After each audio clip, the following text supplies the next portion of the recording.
question. I hand over to Linda for the second on this informatics in managing the crisis. Just very shortly, Linda is both a professor at the University of Utrecht, and she is also a research manager for strategy in the Centrum Wiskunde Informatica in Amsterdam. I think I made many mistakes in spelling it now. She's active in visualization, human-computer interaction, and also AI. And she is a previous president of Informatics Europe, which is the Association of European Computer Science Departments. Linda, now it's your floor to moderate the next session. Sure. Thanks. Thank you very much, Hannes, and thank you very much for inviting me. On my turn, I'm delighted to welcome our next speaker, Niki Popper. Niki is coordinator of the Center for Computational Complex Systems at the Technical University in Vienna. I shall keep to the English of this. He's also chair of the COMET-K project, Decision Support for Healthy Policy and Planning, which is dedicated to the development of models and to efficient and safe use of data for decision-making in health systems. So we're very, very grateful that he's able to join us today. And he will talk, I hope, for about 15 to 20 minutes on real-time simulation-based decision support in healthcare systems, the COVID-19 crisis. Over to you, Niki.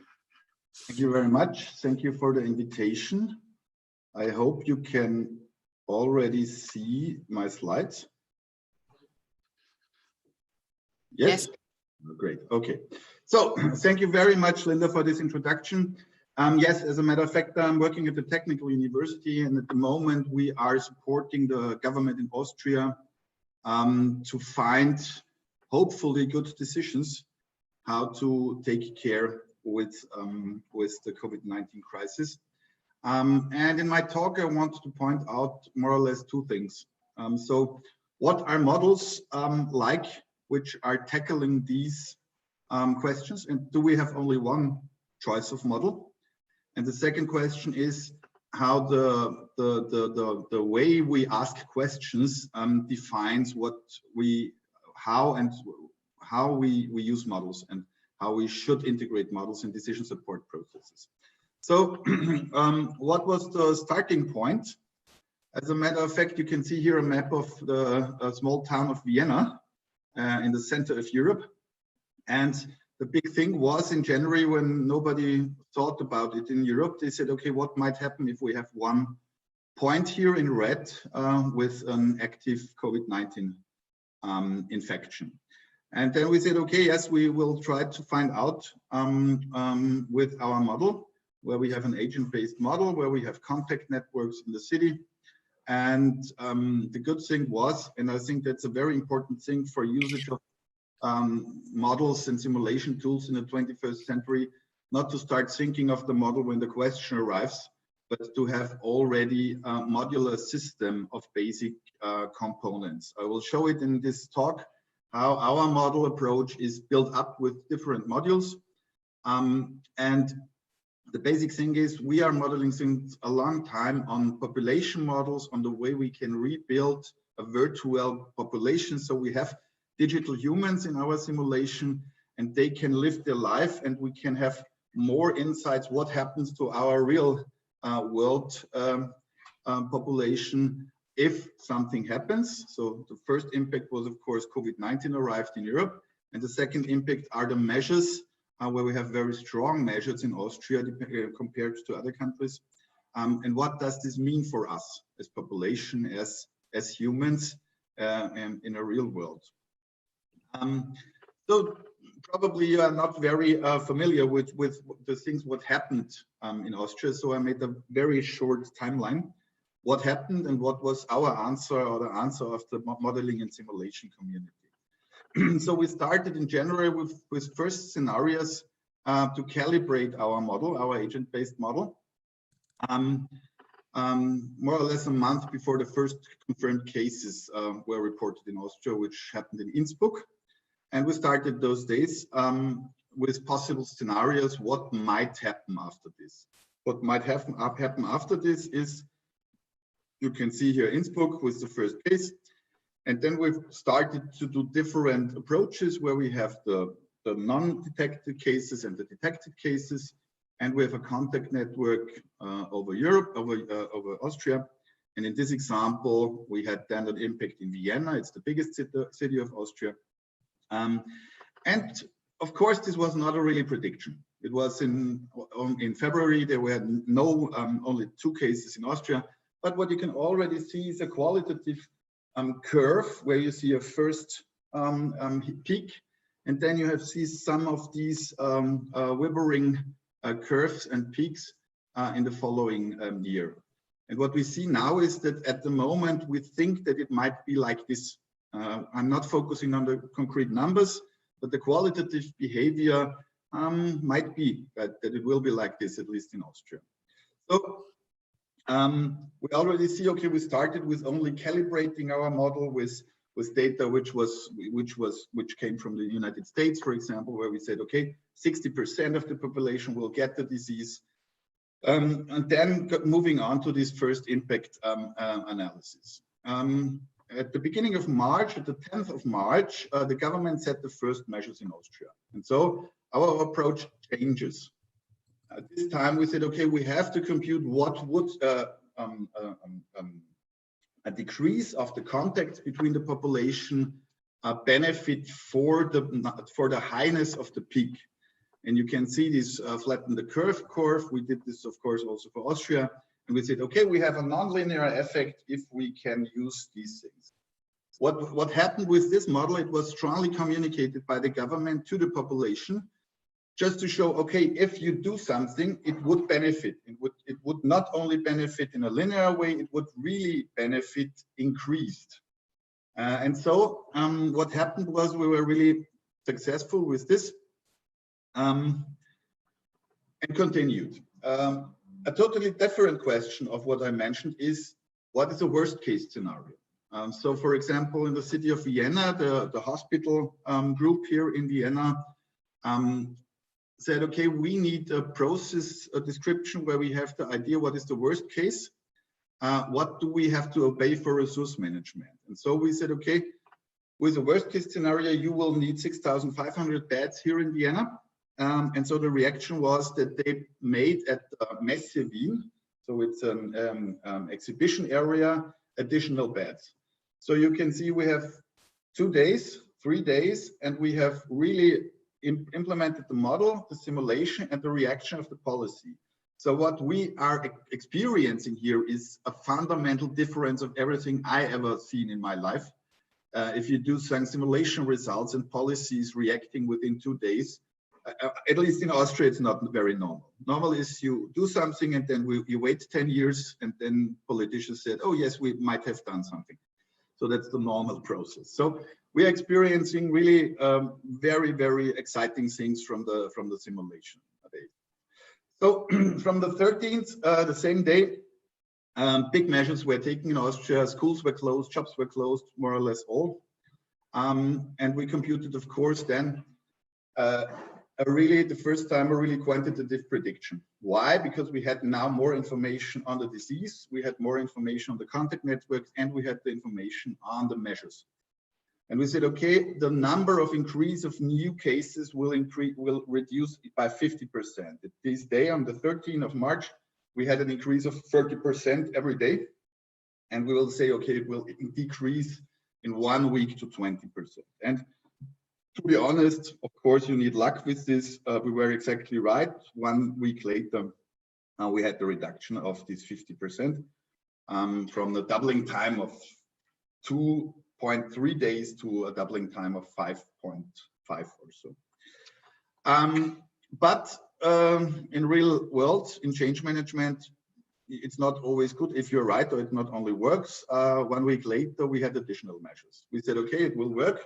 But government said, no, we believe we need more things. So masks were introduced in Austria. It's just to show it's not always the thing that every politician and all the decision makers believe us. And I think it's also a very important thing that you have 2 different sides. You have on the one hand experts who can add hopefully evidence-based and not biased information. On the other hand, you have politicians who have to decide including other things I'm not responsible for, or we are not responsible for. So story continues, and I stop here. From April in Austria, the situation is more or less good. And now we are computing a lot of scenarios of the reduction of the measures and containment strategies, of course. Okay, so what is the basic thing? We have now, in this case, 2 months of modeling and simulation, more or less with one approach, and we have totally different questions. In the first step, we had the calibration and a priori analysis, then we had qualitative analysis, then we had analysis of measures based on condensed assumptions. So if you decrease of 25% of contacts, what will be the impact of the hospitalization, of the spread?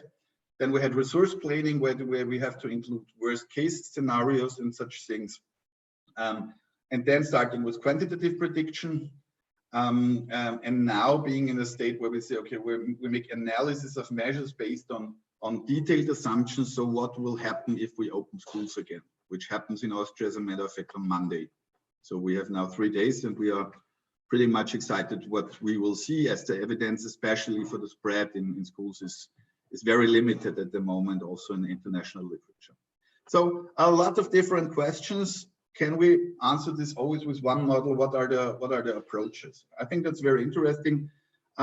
So the basic thing is, government said, okay, we don't want to have this scenario on the left-hand side. We want this one on the right side, where you have in blue the consumption of the hospital beds. And we want very little spread and very little usage of hospitals. And what our approach always is, we say, okay, we have different things where we have to decide what are the methods and what we can answer. It's always the kind of the research question. Is the question for a quantitative prognosis? Is it for qualitative comparing of strategies or whatever? Then the thing is, how much system knowledge do we have, and how good is the data? And this is like a feedback loop where we have to always decide, okay, I cannot answer a detailed question if I don't have data, and I don't make causal models if I have no system knowledge. And so this is an iterative process. I did in my PhD thesis a lot of work on this, how to find the best solution, and also how to find the best modeling approach. I don't want to go in too much detail in the next 10 minutes, but I want to point out a little what our model approach is and what are the differences. So in the first step, of course, you can have data-driven approaches and causal models. I don't have to go in detail in this community what are data-driven models. We can using machine learning and statistical methods and doing a curve fit and fitting recent data, compare with different countries and so on. It's of course a very important strategy which can help us to compare, for example, international strategies, excess of death rates and so on. But we are focusing on causal models. Of course, we use also a lot of data, but we try to integrate causality. So we want to generate some benefit by the prognosis and by the question, what are dependencies in our system? Of course, not very surprising, it's the classical SER model, where we have susceptible, infectious, and recovered person, or resistant persons. It's the classical Kermack-McHenry approach from the 1920s of the 20th century. So it's the approach a lot research groups in the world are also taking. You have more or less these aggregated numbers of persons. As a matter of fact, for the COVID-19 disease, you have to improve this approach. It's also more or less classical already. It's an SEER strategy where you have also the exposed persons. That's in principle one of the important things of COVID-19, that you have persons which are already infected or infectious, but have no symptoms. So you have an epidemic behavior with time delay. This, for example, is very important if you compute the famous R0 number for the basic reproduction number. And then you have to go on with the definition of model parts. Of course, with disease, you have the asymptomatic infection, You have the quarantine at home, and of course, very important for decision makers, and that's are the most important numbers all around the world are the hospitalized persons with severe cases, and of course the ICU need, so the intensive care need.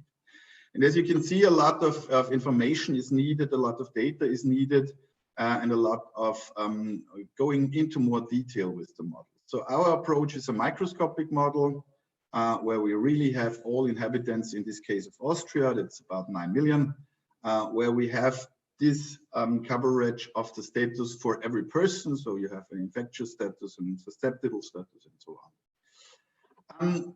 What is the important thing for both strategies? There's no free lunch. Why?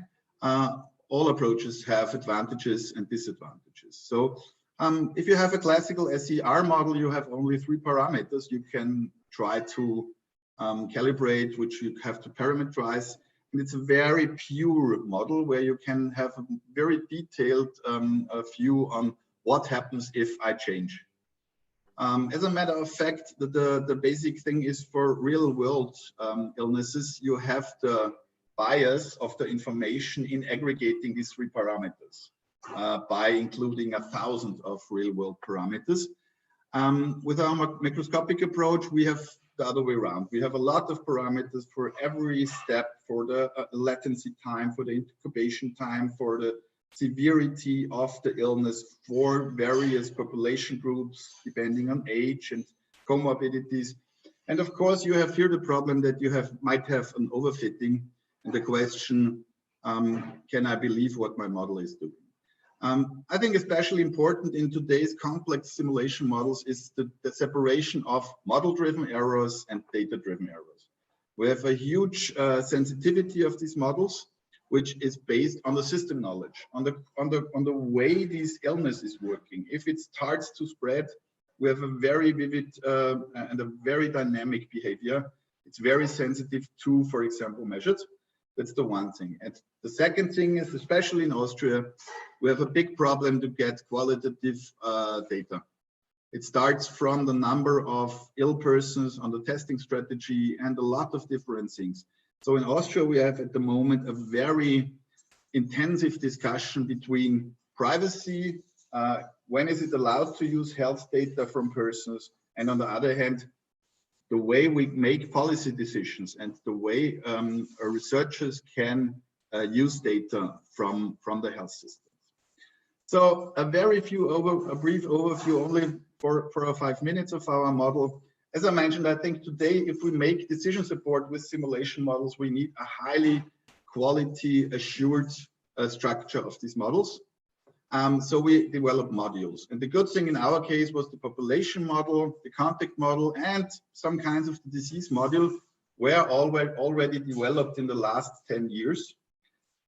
So we had only to adapt the disease model and to include also the policy model.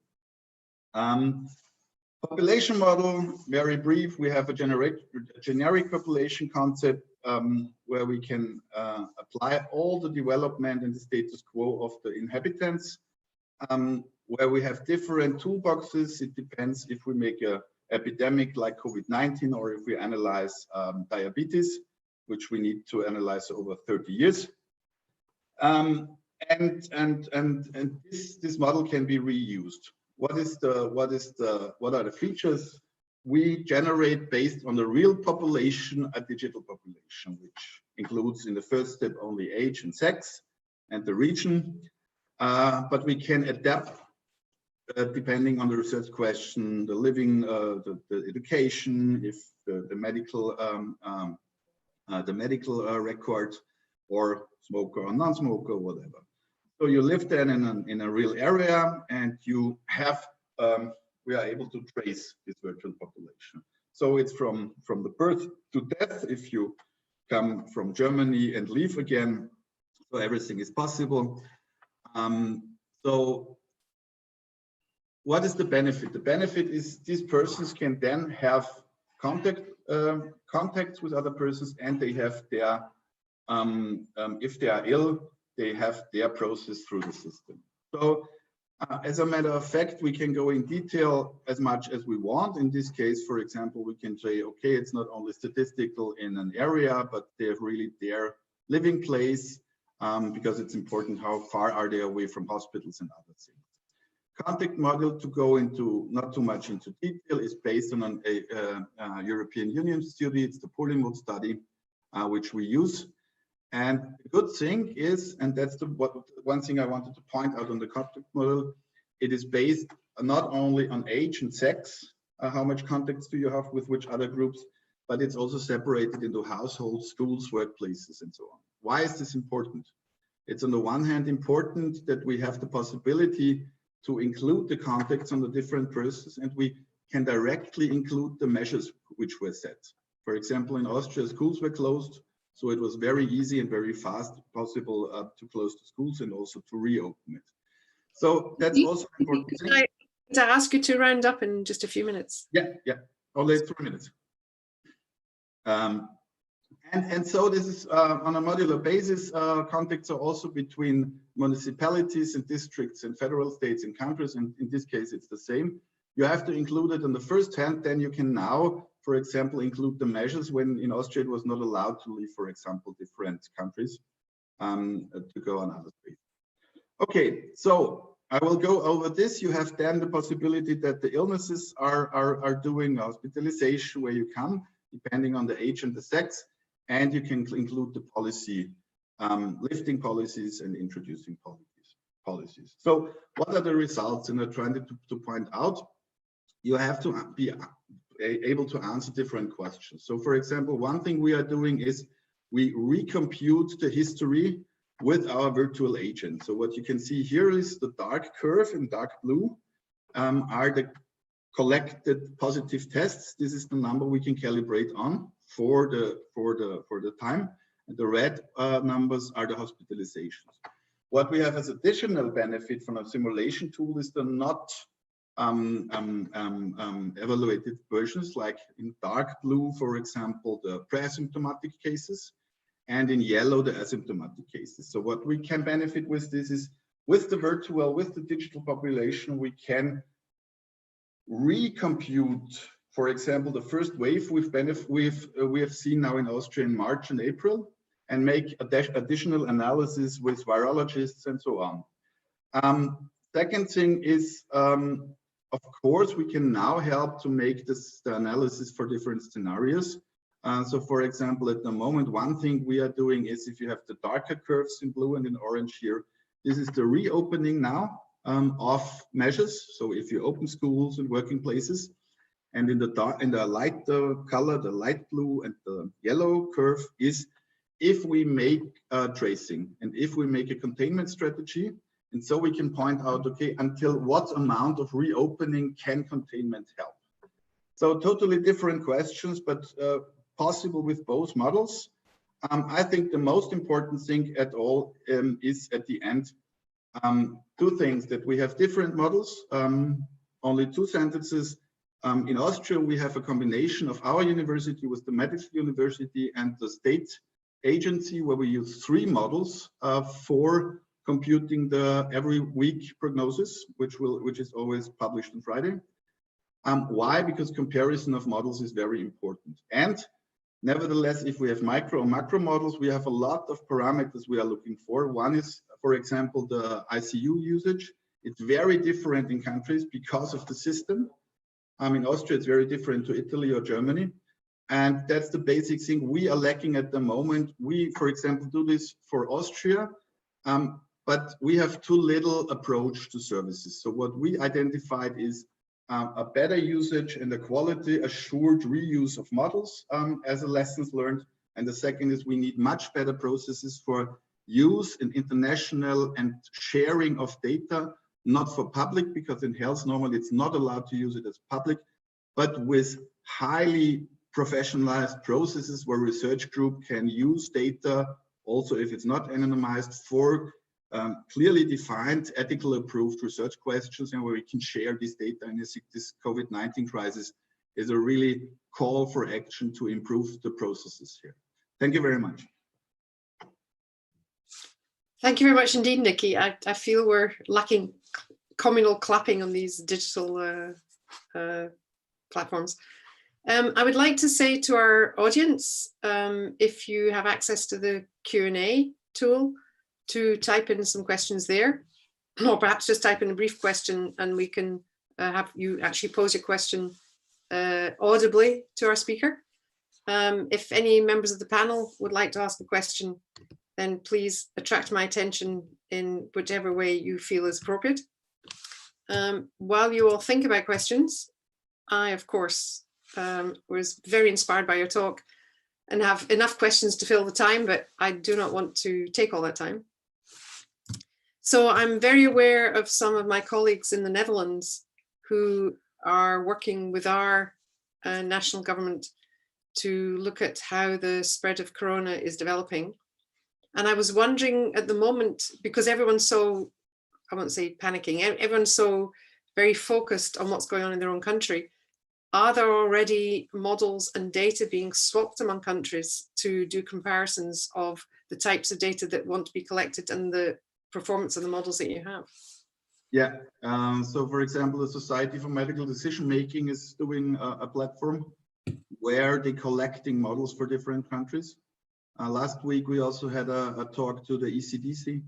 ECDC is collecting on the one hand models for different countries to compare them, and they are making one overall model approach to compare different countries. Additionally, there are some interesting approaches by colleagues here in Vienna, which are connected to the States and to Singapore, where they collect, for example, measures which were taken in different countries.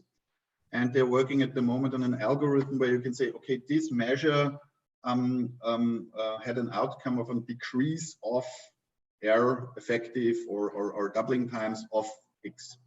And so they have a huge database, which is public, where you can compare the measures with an algorithm on the outcome. So I think it happens a lot. We live in a totally rapid scientific process where we have to review papers every day, which change, for example, the infectivity of kids, which is at the moment a very big discussion. Okay, thank you very much. I have a question from Bridget Ratzer. Can she ask this live, or is that not possible? Scientific. We had here Hannes Wertner speaking. We had several questions regarding the slides. I think we can collect all the slides and put it on our website. So we will have, if the speakers agree, we can have all the slides published, depending on the speakers. Okay. Okay. Yes, I can answer this question. I think I've read it already. Oh, great. Thank you. Yes, it's a big discussion in Austria, but I think in all countries over the world, how much is the scientific advisory board heard? In Austria, we were sometimes heard, we were sometimes not heard. I think there are two things on that. The one thing is it's a lot of different aspects. In Austria, we have the discussion in March. We had a very much focus on the epidemic curve, on what is the replication rate, what is the impact in the hospitals, and very little on the collateral damage in hospital, in social areas, for working places, and so on. And I think this was okay in the March, and then they started to say, okay, we have to also include other things. So that's a little bit decrease of the importance of the scientific advisory board. And the second thing, of course, to be honest, in the scientific community, there are at the moment a lot of models fleeing around, and there are some better and there are some not so good. And of course, there is a transparent interaction, and everybody can publish models. And so they can decide which model they believe. And this is at the moment, of course, from the scientific point of view, an important time where we have to stick on scientific good practices by reviewing by good quality. That's also a challenge at the moment. I think these points are at the moment a little complicated. There's a affiliated question from an anonymous attendee, unfortunately, asking, are there international standards for these models? Yeah, that's a good one. That's the focus of our research group and of a lot of research groups. There is, for example, an activity of the ISPOR, which the International Society for Pharmacoeconomical Outcome Research and the Society for Medical Decision Making. They are focusing especially on good modeling practices. So the question is, what model can I use for what question? It also continues to optimization and various aspects. So it's a big deal in the community to think on what models can I use for questions. And we are doing a lot in the education of our younger students, because I think a big problem is persons who learned at the University One approach. I don't know, they learned Petri nets or system dynamics, and they say, okay, I can solve everything. I can build a Mars rocket with system dynamics. And we believe there are different approaches. And for God's sake, in health systems research, there are standards, but it's a lot of work to do in publications, how to decide which model is best. It depends always on data, system knowledge, and the research question, I think. Thank you very much.